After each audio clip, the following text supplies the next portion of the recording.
کہ ایک مرتبہ سورہ اخلاص پڑھو. حضرت ابو ہریرہ رضی اللہ تعالیٰ عنہ فرماتے تھے ایک مرتبہ میں حضور صلی اللہ علیہ وسلم کے پاس آیا. حضور صلی اللہ علیہ وسلم بیٹھے ہوئے تھے, ایک صحابی سورہ اخلاص پڑھ رہے تھے. جب وہ سورہ اخلاص پڑھ کر فارغ ہوئے تو حضور صلی اللہ علیہ وسلم میری طرف متوجہ ہوئے, یعنی ابو ہریرہ کی طرف, اور یہ کہا ابو ہریرہ وجبت وجبت وجبت. تو میں نے پوچھا کیا واجب ہو گئی؟ آپ نے فرمایا جنت واجب ہو گئی. تو میرے دل میں آیا اچھا ایک مرتبہ سورہ اخلاص پڑھنے پر جنت واجب ہو گئی, حضور فرما رہے ہیں.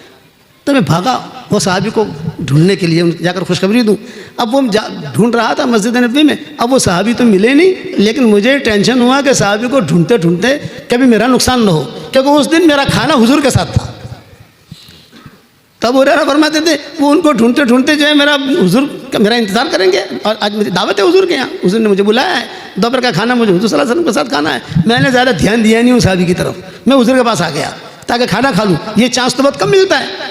اب جب کھانا کھا چکا پھر میں ڈھونڈنے کے لیے نکلا سب جگہ ادھر ادھر, لیکن وہ صحابی نہیں ملے. لیکن میں لوگوں سے یہ حدیث بیان کرتا ہوں کہ میرے ساتھ یہ قصہ ہوا ہے. وجبت وجبت وجبت. ہماری شریعت کتنی آسان ہے. موطا امام مالک کی روایت ہے, امام مالک نے یہ روایت نقل کی ہے وجبت والی. شریعت کتنی آسان ہے. نیکیاں کمانا ہمارے شریعت میں بہت آسان, گناہ معاف کرانا یہ بہت آسان. سب سے زیادہ مشکل ہے اپنے نیکی قبول کرانا.